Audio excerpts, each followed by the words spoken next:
Compañeros, muy buenas tardes. Me presento. Mi nombre es Alexander José Voz de la Hoz, estudiante del programa SIDBA. Me encuentro cursando actualmente el quinto semestre.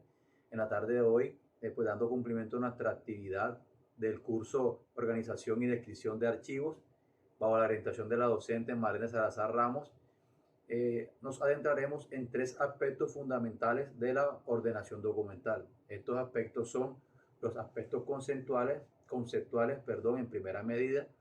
En segunda medida, pues la foliación de expedientes. Y por último, pues la ordenación dentro de los aspectos conceptuales. Entonces, comencemos y bienvenidos. Primeramente hablaremos de qué es la ordenación documental.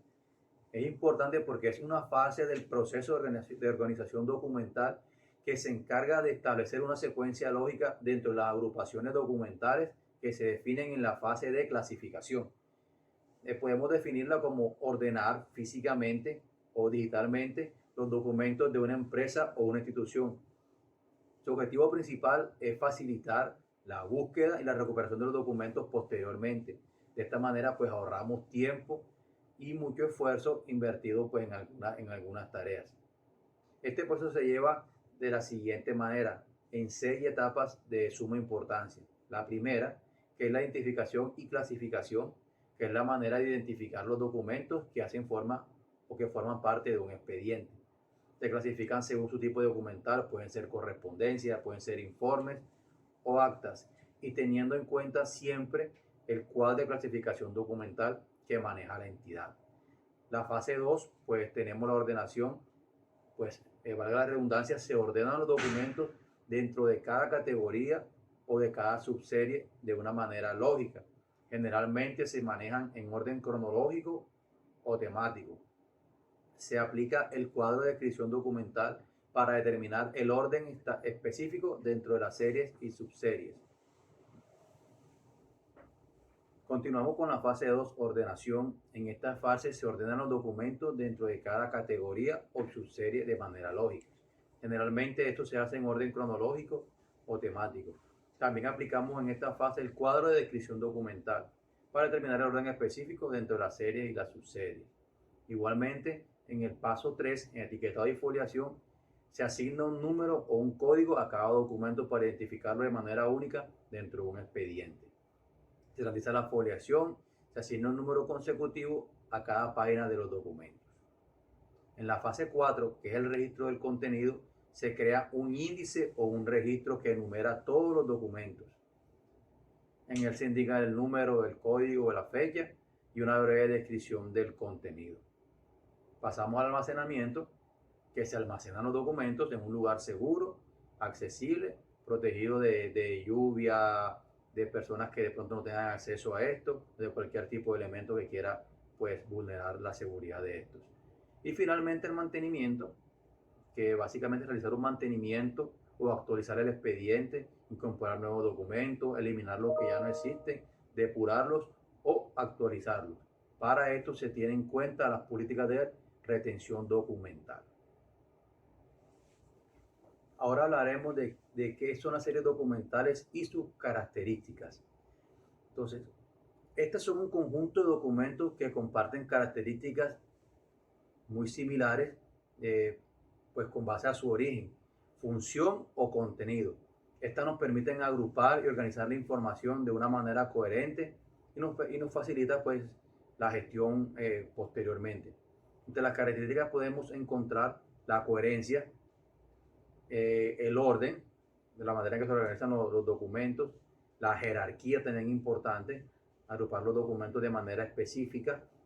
También podemos encontrar la numeración, que es cuando se le asigna un número o un código pues a cada documento para identificarlo posteriormente dentro de una serie documental.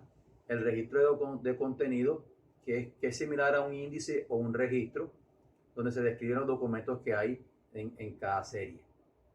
Posteriormente, conoceremos acerca de la metodología para conformar las series documentales que son parecidas a la fase anterior. Identificación, que es identificar los documentos, la clasificación, que también es clasificar los documentos, teniendo en cuenta el cuadro de clasificación documental, la organización, la manera en que se ordenan los documentos. Seguimos con la otra fase también similar a la anterior. Perdón, este es también, digamos que es nueva y es de gran importancia, es el etiquetado y la foliación, que es asignarle un número o un código a cada documento y se realiza posteriormente la foliación, que haremos un ejercicio más adelante. El registro del contenido también similar, se crea un índice o un registro que nos permite conocer la descripción del documento en cada serie, y el almacenamiento pues también nos permite guardar los documentos en un lugar seguro y accesible. Tiene cierta similitud con la fase anterior, pero con alguna diferencia, pero también de suma importancia.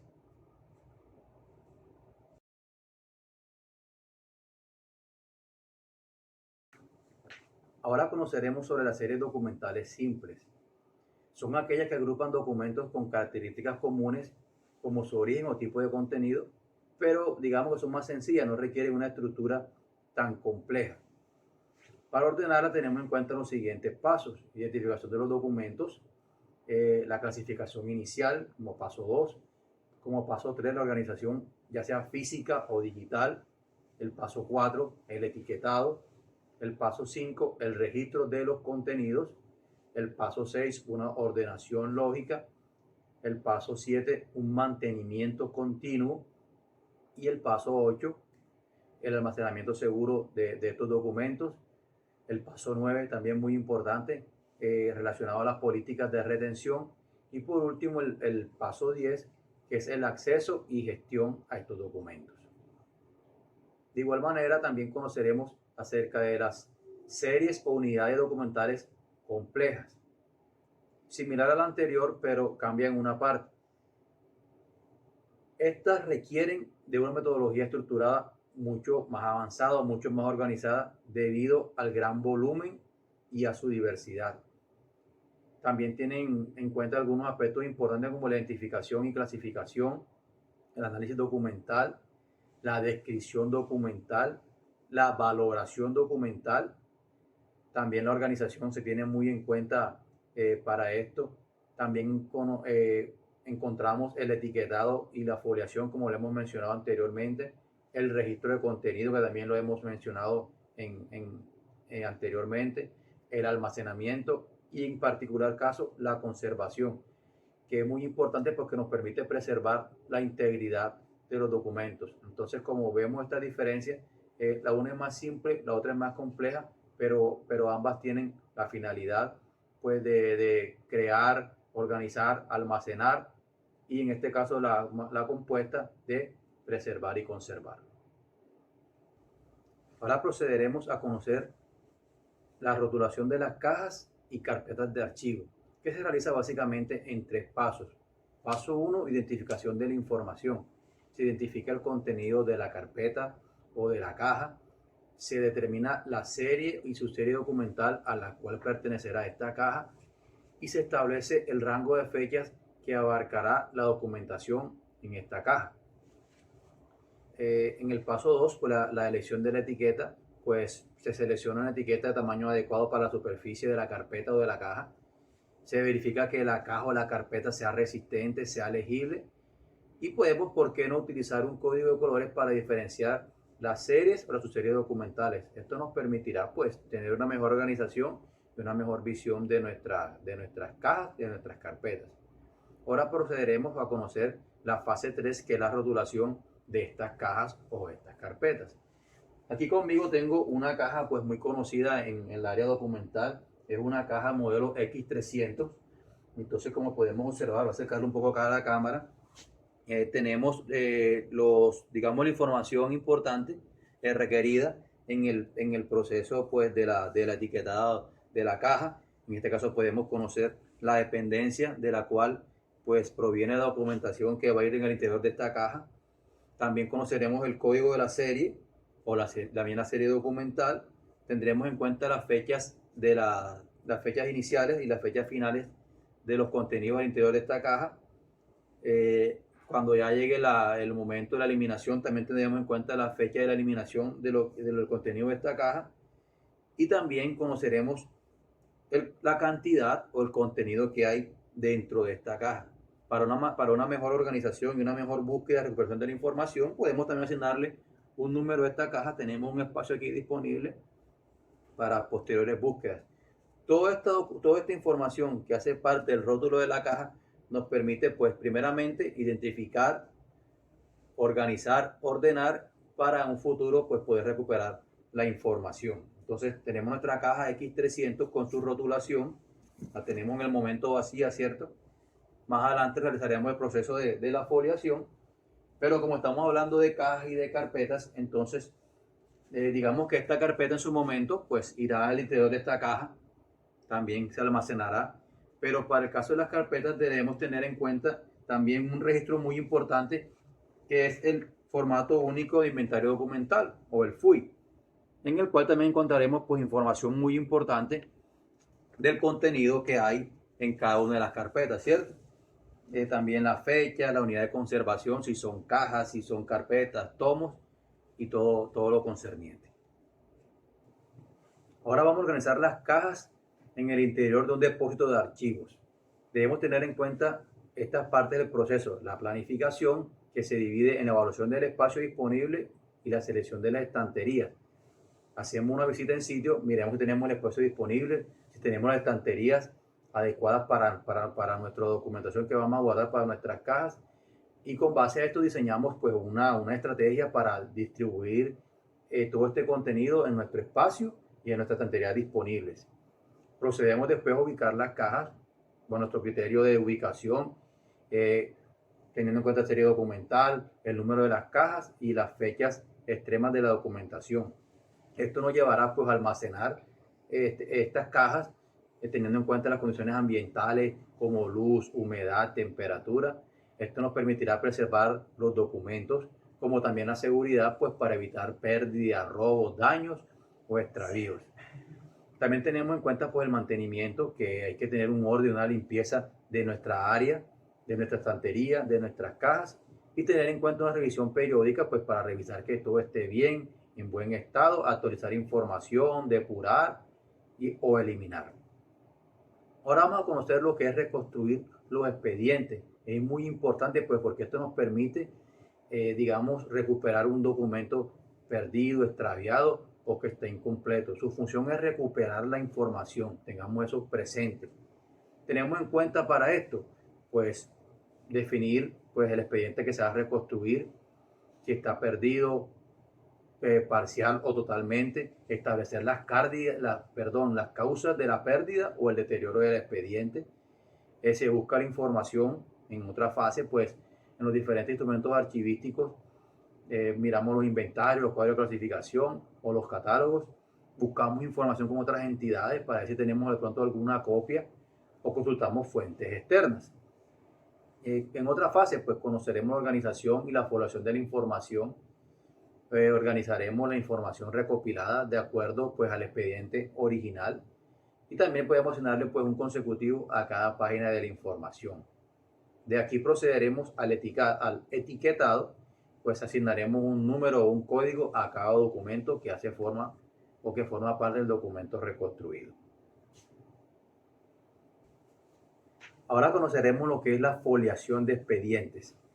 De acuerdo al Archivo General de la Nación, la definición de foliar sencillamente es la acción de enumerar hojas. Partiendo de allí, debemos tener unos materiales en cuenta para esta foliación. Siempre debemos utilizar un lápiz de mina negra y blanda tipo HB o tipo B, tanto para formatos físicos y para formatos digitales.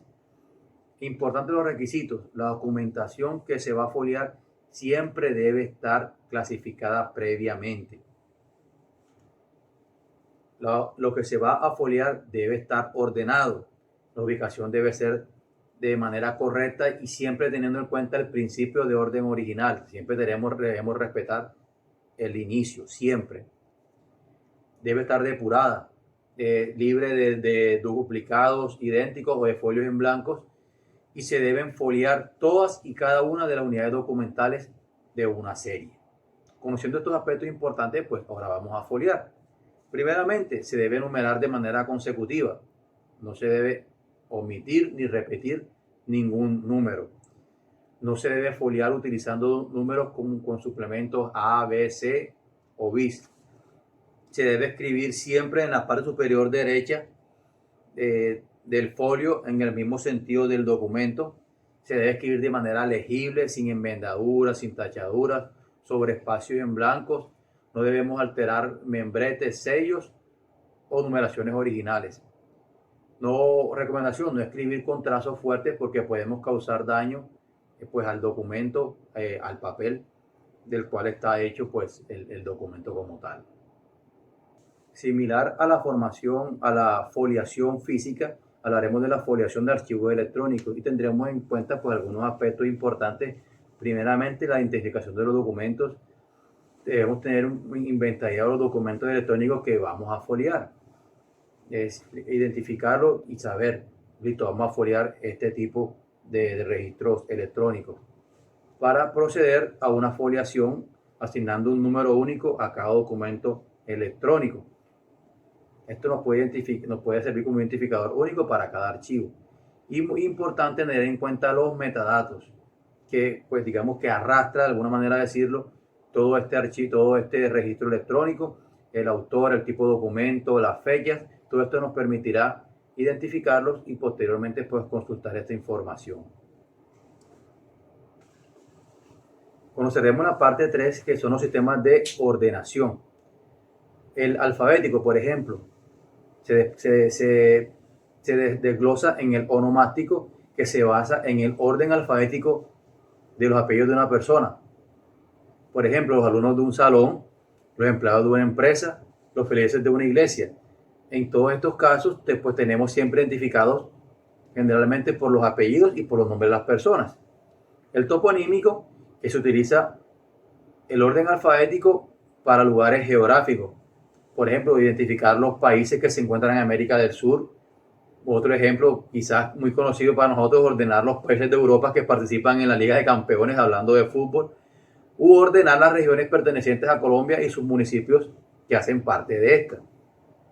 El temático, se agrupan los documentos por tema o por asunto. Por ejemplo, en un área de gestión de humanos en una empresa, las nóminas, las afiliaciones, los asuntos laborales, las capacitaciones. También muy común un menú en un restaurante. Conocemos siempre las entradas, las bebidas, el plato fuerte, etcétera. O también un ejemplo muy común, un almacén de prendas de vestir. Están organizados, por ejemplo, por géneros, masculino, femenino, las tallas que utilizan las personas, el color de las prendas de vestir y, muy importante, pues el precio. Bueno, ahora conoceremos el sistema de ordenación numérica. En este podemos encontrar el consecutivo o ordinal, los cuales los documentos se ordenan en un orden consecutivo. Cada documento recibe un número único y van en una secuencia numérica. Por ejemplo, las cuentas de ahorro de una entidad bancaria llevan sus números y siempre a un consecutivo que va en orden pues aumentando. Las extensiones telefónicas de un área de trabajo, si hay 10 extensiones, cada una va en una secuencia. Los códigos de estudiantes de un colegio, en una universidad, también se asigna un código y por cantidad de estudiantes, pues cada uno va en orden ascendente. El cronológico, pues se tiene en cuenta las fechas de creación de los documentos. Por ejemplo, una historia médica de un paciente, desde la primera ida al médico hasta la más actual. Los eventos que se narran en una biografía de una persona X, e inclusive en la actualidad, en la tecnología, las entradas al Facebook, cronológicamente, tu última entrada, la más antigua, la más reciente. Y por último, pues el sistema mixto, que combina los dos anteriores, el sistema alfabético y el sistema numérico. Por ejemplo, en una EPS, generalmente ellos combinan el número de cédula de la persona con el nombre del afiliado a esa EPS.